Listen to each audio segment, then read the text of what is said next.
Airbag indicator, oh no, pati horn walang tunog.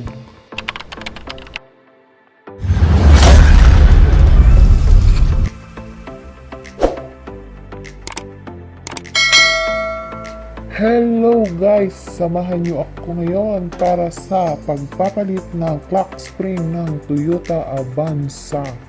Ayon naman sa nag-check up guys, kaya lumitaw itong sakit na ito, which is ang ating airbag indicator ay naka-ilaw na po.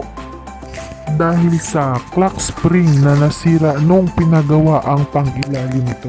Naikot daw po ito ng sobra, kaya naputol po ang ribbon wire. Kaya ako sa inyo, panoorin nyo po ito hanggang matapos para magkaroon kayo ng idea kung paano mag-install ng clock spring. Pero kung ako sa inyo, wag na kayong mag-DIY, dalhin nyo na po sa marunong para hindi na madagdagan ang inyong problema. Panoorin nyo ito guys hanggang sa matapos ang ating video.